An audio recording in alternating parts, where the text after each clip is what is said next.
आज हर कोई यही चाहता है कि उसका बच्चा डॉक्टर, इंजीनियर बने, एपीजे अब्दुल कलाम के रास्ते पर चले और आगे बढ़े। वो धार्मिक चीजें भी सीखे और मॉडर्न पढ़ाई भी करे। मुस्लिम समाज सरकार को इस पहल से खुश है और वक्फ बोर्ड के इस फैसले की जमकर तारीफ भी कर रहे हैं। आप खुद सुन लीजिए।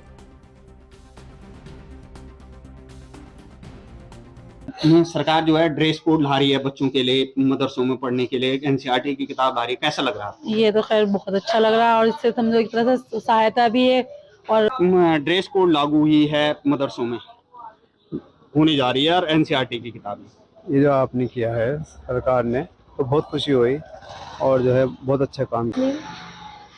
जो सरकार कह रही है कि अब ड्रेस पहन के आएंगे बच्चे और एनसीईआरटी की किताब के साथ पढ़ाई करेंगे मदरसों में, तो जो मदरसे में ड्रेस लागू सरकार कर रही है, सरकार का अच्छा कदम है। ड्रेस पहन के जानी चाहिए मदरसे में।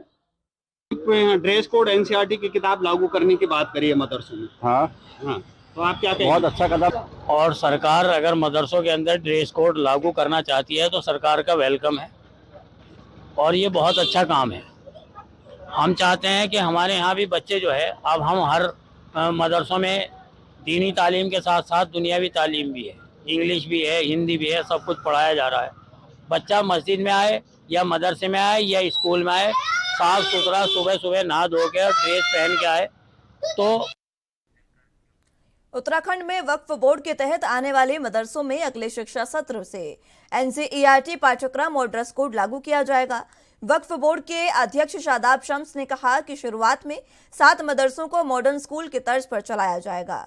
इन मदरसों में अन्य धर्म के बच्चे भी शिक्षा ग्रहण कर सकेंगे। उत्तराखंड वक्फ बोर्ड के अध्यक्ष ने कहा कि बोर्ड के दायरे में आने वाले सभी 103 मदरसों में ड्रेस कोड और एनसीईआरटी पाठ्यक्रम लागू करने जा रहे हैं। इसमें पहले चरण में देहरादून, उधम सिंह नगर और हरिद्वार के 2-2 मदरसों और नैनीताल जिले के एक मदरसे को मॉडर्न स्कूल की तर्ज पर चलाने के लिए चुना गया है। इसके बाद इस व्यवस्था को अन्य मदरसों पर भी लागू किया जाएगा।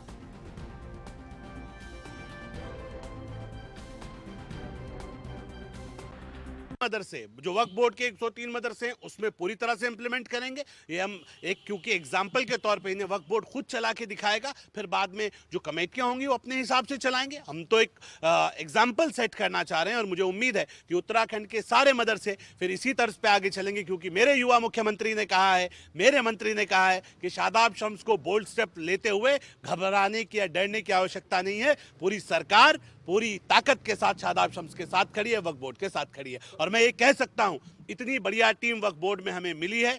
आईएएस ऑफिसर वक्फ बोर्ड के सीईओ हैं, एक आईएफएस अधिकारी वक्फ बोर्ड की सदस्य हैं। बहुत अच्छे हमारी टीम तमाम सदस्यों की और मेंबर्स की और अधिकारियों की बनी है। मुझे उम्मीद है कि आने वाले वक्त में जो हमने विजन रखा है उसे हम इम्प्लीमेंट करने में पूरी तरह से कामयाब होंगे। हमने कहा है कि हमने चयनित कर लिए हैं मदरसे, प्रोसेस स्टार्ट हो गया है। माननीय मुख्यमंत्री जी ने, माननीय मंत्री जी ने और माननीय शिक्षा मंत्री जी से वार्ता रह गई है। हमें लगता है कि मॉडर्न मदरसे ग्रुप में उन्होंने हमें आश्वस्त किया है कि जो भी करना होगा, जो सहायता आपको चाहिए होगी, वो सरकार आपको पूरी ईमानदारी से आपके साथ है। हर मदद संभव मदद देने के लिए सरकार ने मुझे आश्वस्त किया है। ठीक है। शिक्षा के उन्नयन के लिए, शिक्षा के विकास के लिए अगर कोई अच्छे कदम उठाए जाते हैं तो हम उसका स्वागत करेंगे, इसमें कोई गलत बात नहीं है।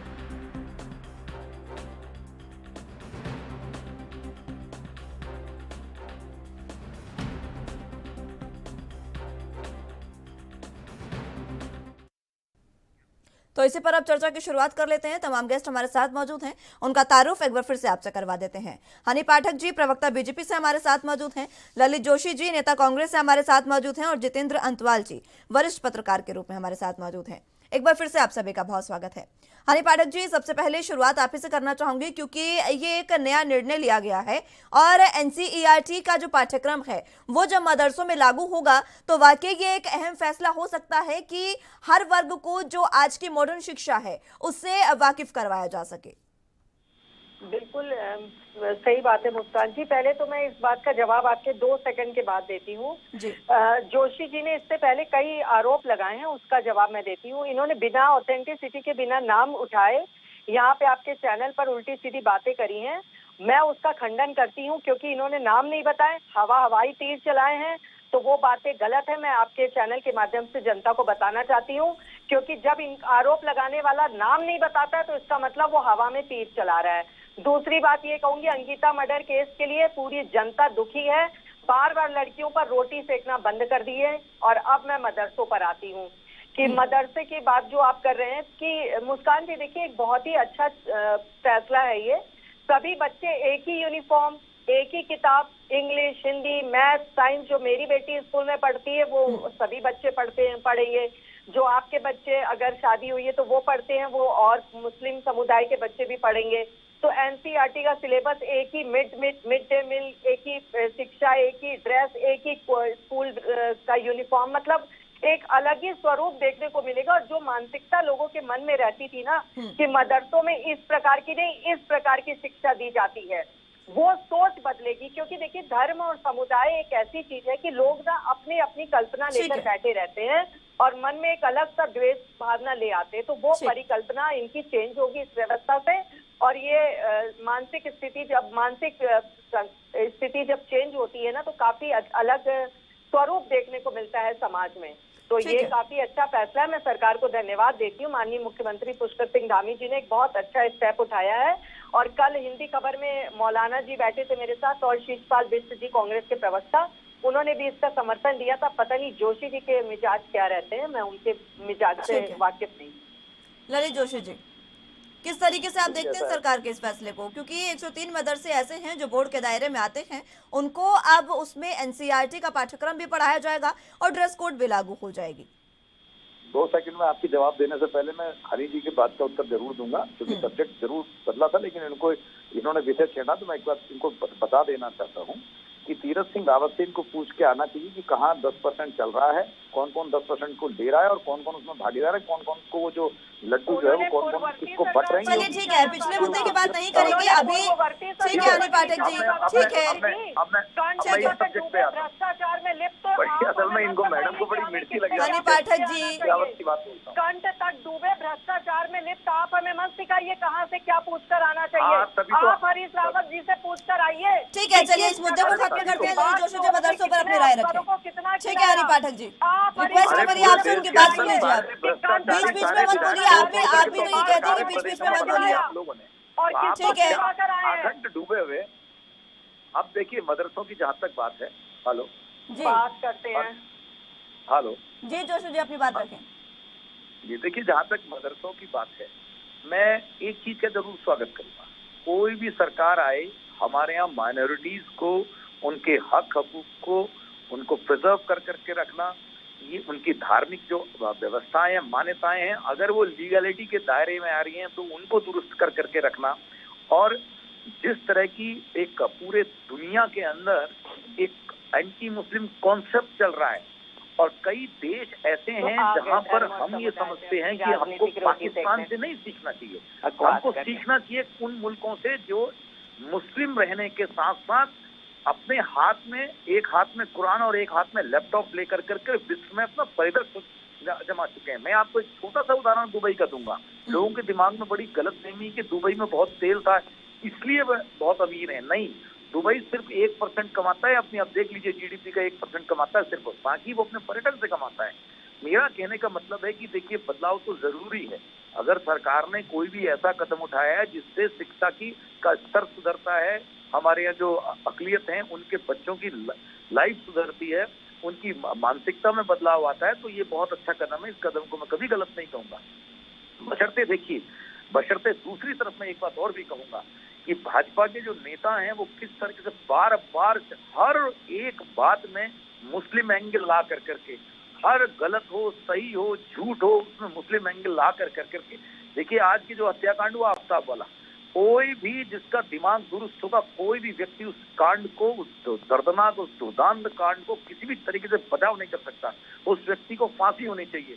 मैं कहता हूँ वो ही नहीं, जो भी शख्स इस तरह के चीजों में लिप्त होता है, सरकार को क्यों धर्म समुदाय पर ये जा रहे हैं, क्यों लोगों में हिंसा, लेकिन होता क्या है कि मदरसों को देखिए इनकी आदत है हिंसा फैलाना और ये हिंसा वाली बातें करके डिबेट का सत्यानाश मारेंगे। अरे सुनिए मैडम, ये आपको जो आपके आरएसएस के कार्यक्रम में जो सिखाया जाता है कि दूसरों को मत मदरसों बोलने पर दो। रहिए ना, आप कहाँ आफ्ताब पर चले गए? आप फिर बीजेपी को कह रहे हैं, आपकी बीजेपी मुस्लिम समुदाय की बात बीच में लाती है, यहाँ कौन कर रहा है धर्म? मैं आपको नहीं, मैं आपको जो बात बोल रहा हूँ वो मेरी सुनिए एंकर महोदया। ठीक है, चलिए हनी पाठक जी एक बार बात सुन लीजिए उनकी। खेलना इनकी आदत मेरी ठीक है, बात बीच पूरी बीच हो में जाने इंटरप्ट मत दीजिए करिए, मैडम। हनी पाठक जी बात सुन लीजिए।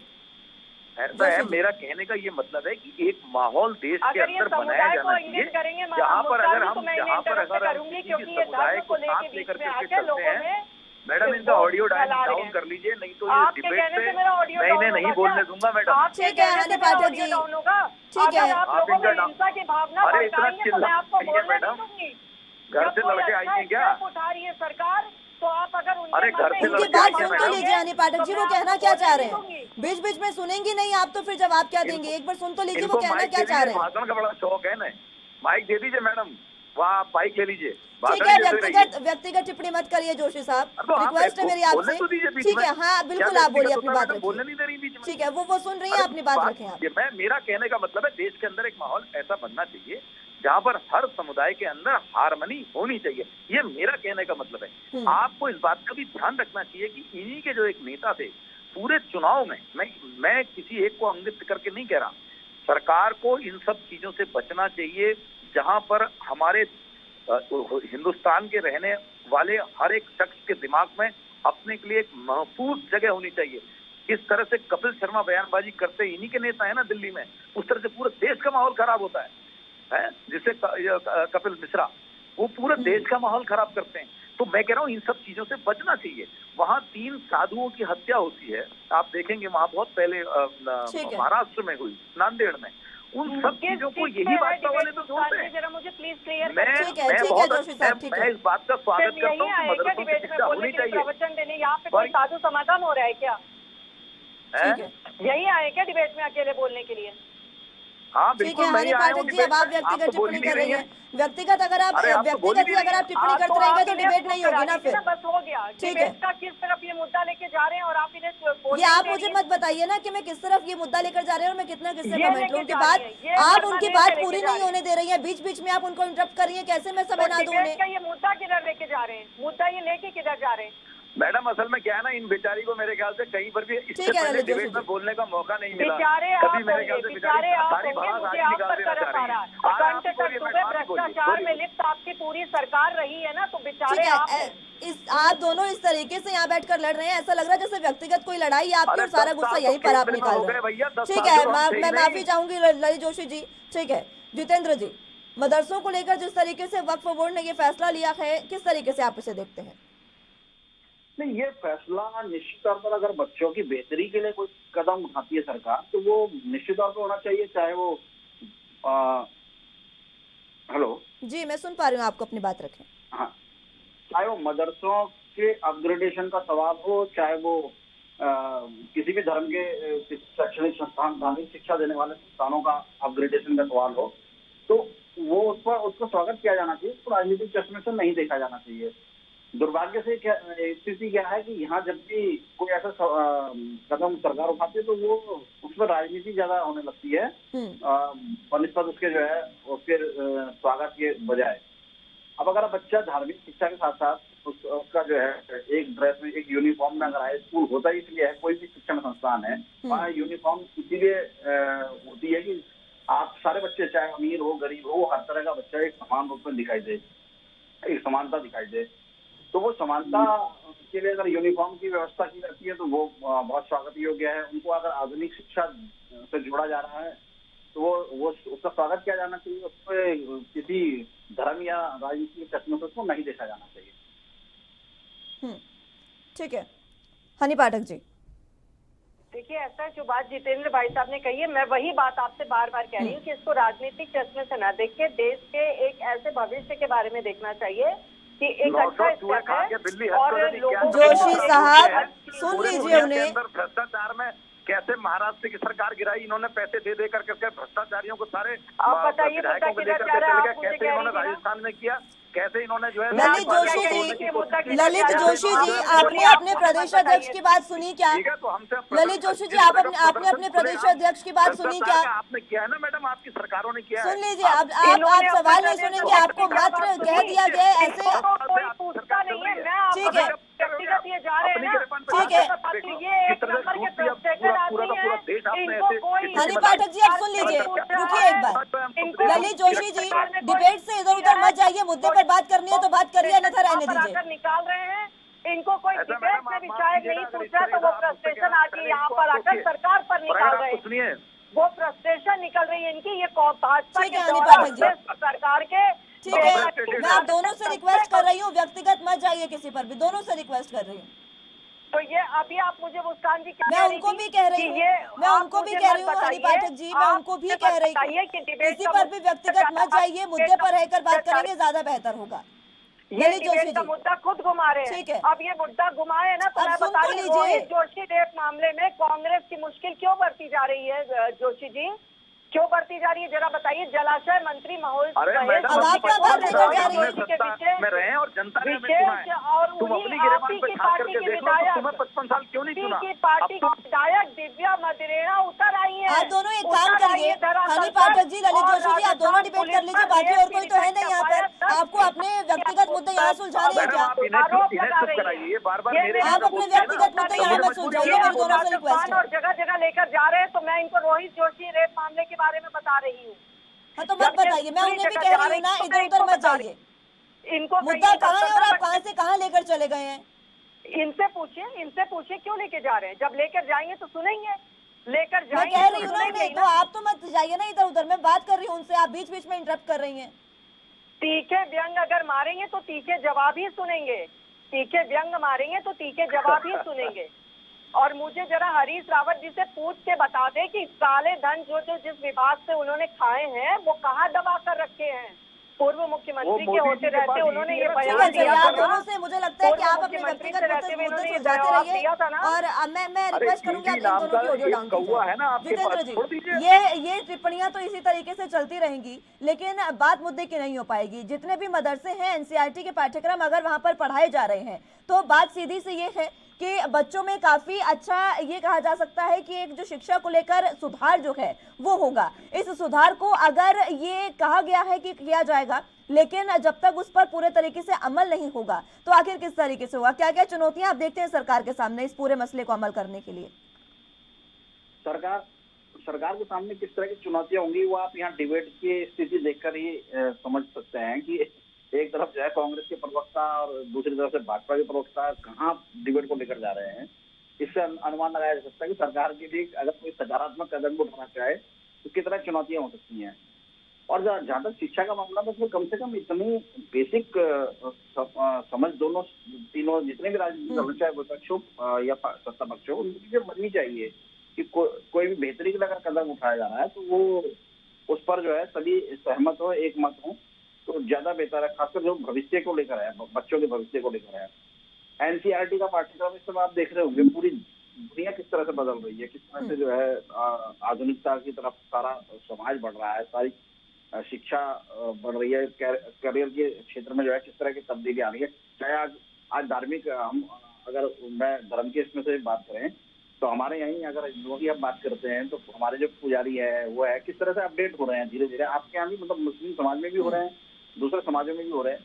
तो अगर धार्मिक शिक्षा भी बच्चा ले रहा है तो वो आधुनिकता के साथ जुड़कर जो आधुनिक परिवेश है उसके अनुरूप उसको ज्ञान अर्जन करता है तो उसको कोई हर्ष तो है नहीं कि आप अगर धर्म के प्रकांड विद्वान हो सकते हैं तो आप जो है विज्ञान के जानकार भी होना आपको चाहिए, आपको जो है भूगोल का जानकार भी होना चाहिए, आपको इतिहास का जानकार भी होना चाहिए।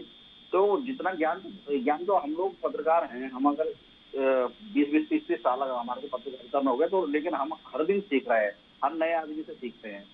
तो बच्चों के मामले में बिल्कुल जो सरकार अगर उसको आधुनिकता की तरफ ले जा रही है, उसको एनसीईआरटी के पाठ्यक्रम से, एनसीईआरटी का पाठ्यक्रम आप जानते पूरा देश जो है उसको अपना रहा है, सारे शिक्षण संस्थानों में लगभग वही है। आगे भविष्य में किसी कंपटीशन में आ जाते तो वही पाठ्यक्रम होता है। और यहाँ तक कि तमाम स्कूल, तमाम शिक्षण संस्थाएं ये भी मांग करती है कि हमारे यहाँ जो है उस तरह के पाठ्यक्रम होने चाहिए बच्चे जो है। लेकिन अब घूम फिर कर जब मदरसों की बात आती है या शिशु मंदिरों की बात आती है तो भाजपा बनाम कांग्रेस का जो है वो राजनीतिक मुद्दा ज्यादा हो जाता है बनिस्बत जो है विकास या मतलब भविष्य के संदर्भ और यही सबसे बड़ी समस्या भी है जितेंद्र जी। ये जब हर मुद्दे पर राजनीति होती है, हर मुद्दे पर जब हिंदू मुसलमान हो जाता है तो धार्मिक बाकी जो तमाम मुद्दे हैं वो गौण हो जाते हैं। जिस तरीके से शिक्षा का ही मुद्दा ले लीजिए, आज ये मुद्दा उठाया गया है, मुझे लगता है बहुत समय पहले इस पर बात होनी चाहिए थी।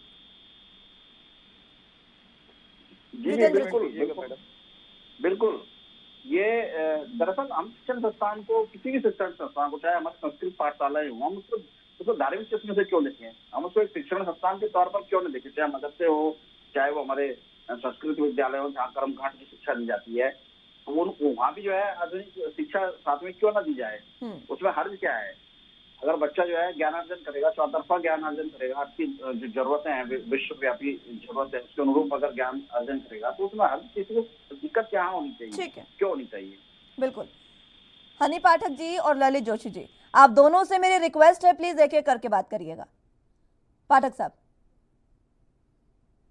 सवाल पूछिए। मुस्कान जी, यही मैं आपसे पूछना चाह रही हूँ कि सवालों को इधर उधर मत करके, ये जो धार्मिक मुद्दा बनाया जा रहा है, इसको हिंदू मुसलमान इस पर किया जा रहा है, ये ना होकर अगर सिर्फ और सिर्फ इतनी सी बात हो कि किस तरीके से इसको, इसके सामने जो चुनौतियां होंगी किस तरीके से उसको हटाया जाए और उस चुनौतियों को पार करते करते किस तरीके से इस पूरे मसले पर जो आज हम बात कर रहे हैं उसको पूरे तरीके से कारगर किया जाए।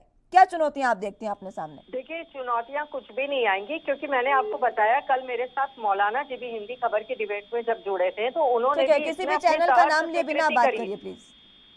मौलाना जो कल मेरे साथ जुड़े थे और जिनसे मेरी वार्ता हुई थी, उन्होंने भी यही बात कही थी कि हम इससे सहर्ष स्वीकृति देते हैं और जो राय ली जा रही है और भी मौलाना से, वो यही कह रहे हैं कि वो इस फैसले से संतुष्ट है। और मान लीजिए कहीं कोई कमी आती है या कोई नाखुश होते हैं तो उनसे बात किया जाएगा, वार्ता करी जाएगी, लेकिन मुझे नहीं लगता कि इस फैसले से कोई भी नाखुश होगा, क्योंकि सबको अपने बच्चों के भविष्य से प्यार होता है और बच्चों के भविष्य से कोई भी खिलवाड़ करना पसंद नहीं करता है। चुनौतियां सिर्फ खुश और नाखुश की नहीं होंगी ना, चुनौतियां सिर्फ खुश और नाखुश की नहीं होंगी ना पाठक जी। देखिए, अगर आप मदरसों में एनसीईआरटी के जो पाठ्यक्रम है उसको आप अमल में लाना चाहते हैं, उसको आप वहां पर एप्लीकेबल करना चाहते हैं, तो उसके लिए शिक्षक भी उसी तरीके के चाहिए होंगे। बिल्कुल, शिक्षक भी चाहिए होंगे, हर तरीके की फैसिलिटीज भी चाहिए होंगी, मदरसों को और बेहतर व्यवस्था करके देनी होगी, तो सब चीज की तैयारियां होंगी और तैयारियां करके मदरसों को एकदम वेल मेंटेन्ड बना के अच्छी शिक्षा का मंदिर बनाया जाएगा, जिससे बच्चों को किसी भी प्रकार से परेशानी का सामना न करना पड़े। ठीक है जितेंद्र जी, आखिरी कमेंट आपका चाहूंगे पूरे मसले पर। जी, निश्चित तौर पर सरकार को जो शिक्षा, चाहे वो एनसीईआरटी के पाठ्यक्रम को लागू करना चाह रही है मदरसों में या यूनिफॉर्म कंपलसरी करना चाह रही है, उसके साथ साथ जी